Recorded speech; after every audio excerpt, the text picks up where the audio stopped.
Berislam di era modern ini menurut Mbak Mela gitu ya, yang saya rasa kita terus maju dalam teknologi lah misalnya, peradabannya terus maju gitu. Kan kita nggak bisa dong terus menggunakan pemikiran-pemikiran lama gitu. Betul. Nggak bisa dong menggunakan konvensional thinking yang kita bawa hari ini, plek percis apa dan lain-lain, sehingga perlu ada yang namanya fluktuatif atau perubahan-perubahan gitu. Sepakat. Nah, Islam yang dinamis seperti apa sih yang kira-kira Mbak Mela bisa sampaikan bahwa ternyata Islam itu bukan hanya as a religion, tetapi juga sebagai lifestyle gitu, yang kita akan bicara ini dalam konteks yang lebih holistik gitu. Gimana?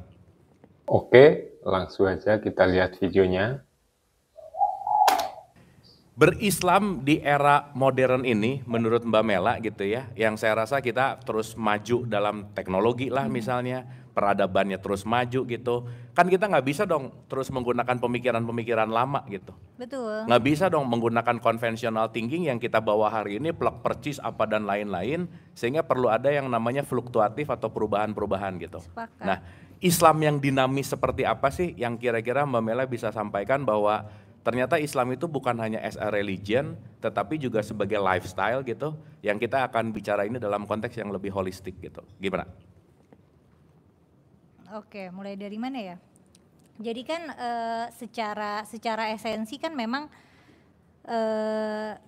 berislam itu adalah sikap ya, adalah sikap ngikutin aturan atau filsafat kehidupan yang tercakup di dalamnya gitu. Oke. Nah, ada orang yang terpaku sama aturan-aturan terlepas dari apapun konteksnya. Ada yang melihat Islam itu ya tadi kayak sikap berserahnya itu gitu. Berislam itu maksudnya ya aku beriman, aku percaya, dan untuk urusan dunia aku nggak bisa merujuk pada hal-hal yang acuannya 1500 tahun lalu gitu, nggak harus kayak gitu.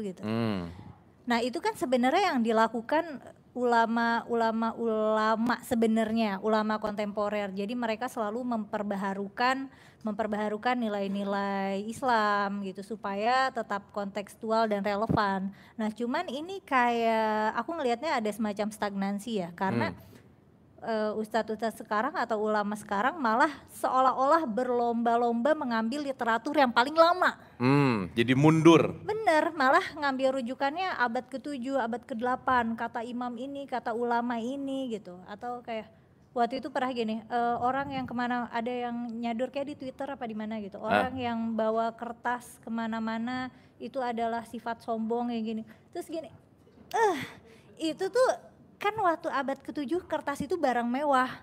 Cuma orang kaya doang, cuma negara yang bisa beli kertas. Makanya pas abad keemasan Islam, biaya untuk bikin perpustakaan itu emang mahal banget. Dan kesultanan mau bikin perpustakaan itu ada komitmen gede. Dan makanya mungkin bawa-bawa kertas kemana-mana tuh kayak bawa apa ya, kayak bawa Emas. iPad. iPad, nggak tahu iPad yang paling mahal kali. Ya oke. Kesannya kayak gitu. Sekarang bungkus gorengan sih ya. Kan? itu aneh banget. Dan postingan itu tuh sempat viral, orang-orang sempat pada kayak nge-retweet kayak wah aduh gua kemana-mana bawa kertas. Ada yang benar-benar menganggap itu secara literal gitu. Itu kan aneh ya? Aneh. Dan itu pasti berantem sama tukang gorengan sih lagi-lagi ya. Karena kan dipakai bungkus gitu. Anggaplah kita nggak punya pengetahuan tentang sejarah kertas gitu di abad ke-7, abad ke-8. Pokoknya kertas tuh baru mulai affordable tuh mungkin abad ke-11, ke-12 itu baru mulai mainstream gitu. Orang nulis di kertas, tadinya kan nulis di kulit atau di tulang, yang mana itu juga kan mahal ya, terbatas gitu. Jadi orang tuh nggak nulis karena kegiatan menulis tuh kegiatan yang fancy gitu, hobi yang mahal. Nah, nggak perlulah tahu sejarah tentang kertas.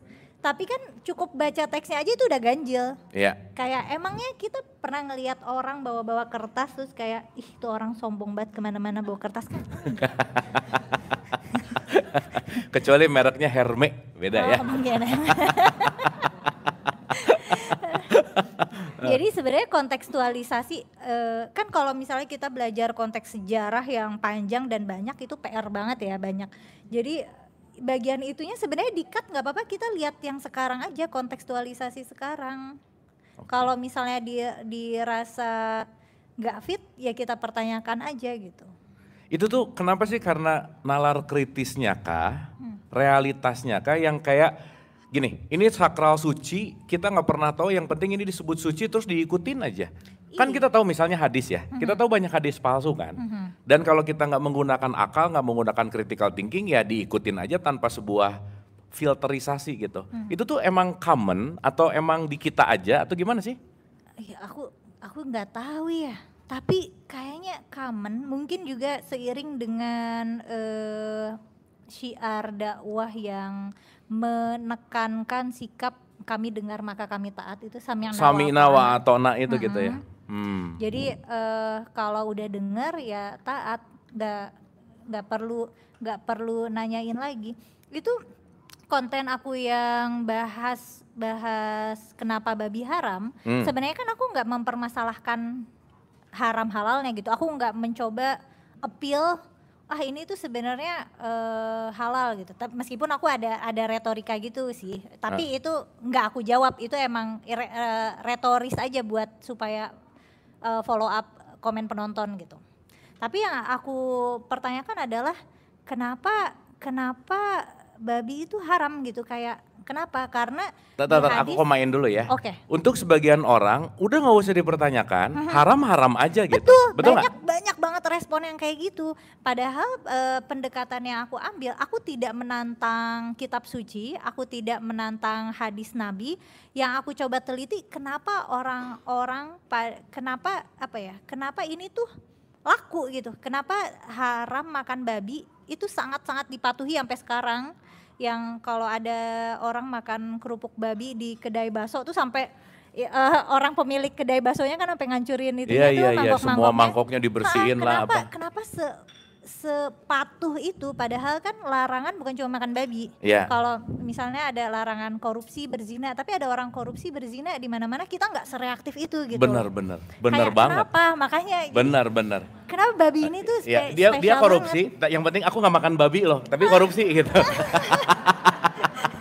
jadi shortcutnya, jadi halal nggak, haram nggak? Iya kan, kalau misalnya halalnya kan nasnya udah mutlak, udah halal. Cuman yang waktu itu aku teliti itu sikap manusianya, kenapa mereka menerima dengan keras gitu bahwa babi itu haram gitu. Padahal kan di belahan dunia lain orang makan babi baik-baik aja gitu. Kenapa nih orang Arab nggak mau makan babi gitu? Terus kan teliti terus, ternyata dulu pas zaman besi, pas Iron Age itu, pas zaman besi, zaman perunggu, peternakan babi itu masih banyak di Yerusalem. Cuman ya lama-lama hilang, lama-lama punah. Yang aku bahas itu loh. Dan ternyata babi itu sangat menggunakan air banyak.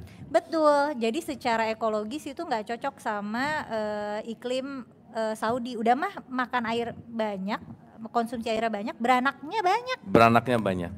Jadi untuk maintain peternakan babi itu nggak etis secara lingkungan, jadi di-ban aja. Nah supaya orang-orang nurut ya dikunci aja, jadi hukum yang dosa. Yang sampai megangnya itu kayak najis mugolazo gitu. Sampai sepatu dibungkus mengandung kulit babi. Emang sepatu mau dimakan apa ya gitu? Itu kan menarik ya? Iya. Ya itu menarik sih. Iya itu. Nah bahkan menariknya lagi. Ini Ibu Bapak kenapa jadi semangat gini bahas babi sih, kenapa ya? Jadi kayak kelihatan lega gitu, gitu. Kelihatan lega gitu ya.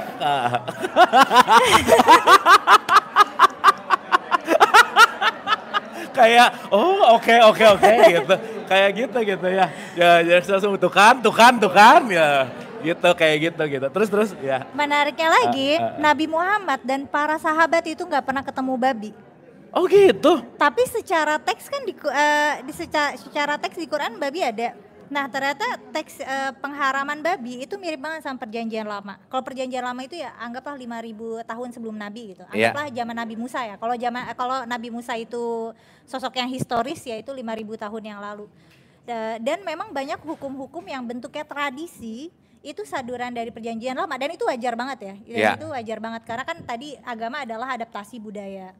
Nah jadi Nabi dan para sahabat juga nggak pernah ketemu babi, tapi yang mereka tahu ini babi haram itu adalah tradisi lama. Nggak tahu deh babi bentuknya kayak gimana, tapi pokoknya yang namanya babi itu haram gitu. Ya. Jangan-jangan salah nama lagi ya? Nah itu juga Ya kasihan kan babi ya? itu juga ada perdebatan itu jadinya. Berarti kata khinzir, babi di dalam Quran, mereka nggak pernah ketemu khinzir, tapi kata ini ada karena ada dalam manuskrip lama gitu. Tapi di kamus klasik, khinzir tuh artinya rakus loh. Salah satunya.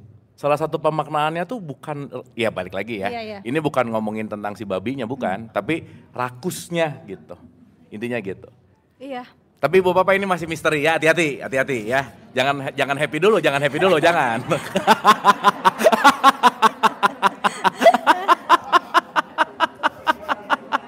Oke, terus itu kan berarti balik ya ke makin lama. Nah ini pembaharuan dalam konteks kedinamisan zaman, Mbak.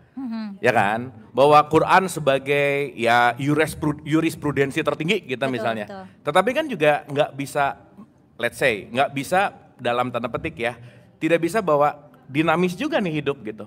Gimana menurut Mbak Mela? Kenyataannya kita memang sudah meninggalkan beberapa hukum dan beberapa hukum di Quran dan di dalam ajaran Islam kok.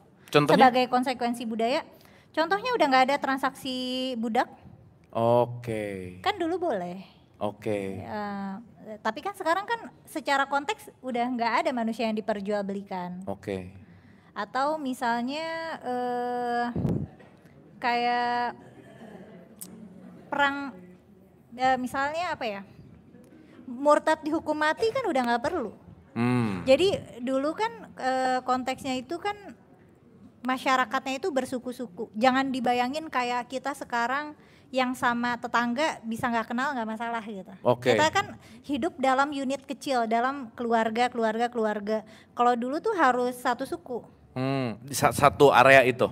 Iya, biasanya tinggal satu area, satu suku, ada kepala suku, dan penting banget untuk kita berada dalam suku karena kita jadinya ada yang ngelindungin. Oke. Kalau enggak bisa dijajah gitu ya, atau apa diganggu gitu. Budak itu bukan bagian dari suku.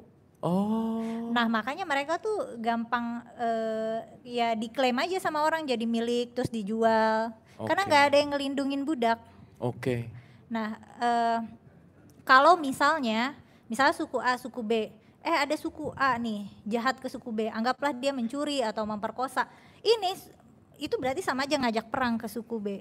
Itu juga kenapa pas zaman Nabi perang banyak banget. Ya nggak tahu ya, mungkin selama Nabi hidup tuh perang bisa ada 20-30 kali, mau itu perang kecil-kecil atau perang besar, karena emang perang antar suku kondisinya gitu ya, karena emang kondisinya gitu, kayak ada selek dikit ya pasti ribut gitu. Udah gitu kan kondisinya waktu itu kan Islam itu pembaharu ya, di tengah-tengah masyarakat yang ada yang pagan, ada yang Zoroaster, ada yang macam-macam. Jadi tentu ada resistensi, ada yang rese gitu. Ini ya ada yang membatasi dakwah Nabi, tapi itu jadinya clash, jadinya perang. Kita kan udah nggak perlu dakwah dengan perang karena ancamannya udah mungkin nggak ada ya. Kalau misalnya kita ngomongin Islam di sini kan kita nggak takut tetangga sebelah kita, wah itu apa tuh ajaran baru gitu.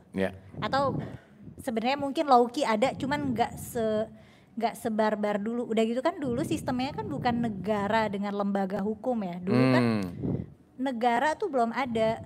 Yang kuat itu yang ekspansi. Yang invasi, yang ekspansi, dan itu juga cara Islam meluas ya. Bukan cuma dengan dakwah di mimbar, tapi emang menaklukkan suku-suku lain. Dan waktu itu kan Islam memang meluasnya lebar banget, makanya jadi imperium gitu, jadi kekhalifahan besar gitu. Karena memang caranya harus gitu. Sekarang kan kita nggak perlu gitu. Oke, itulah videonya. Sampai jumpa di video-video selanjutnya. Dadah.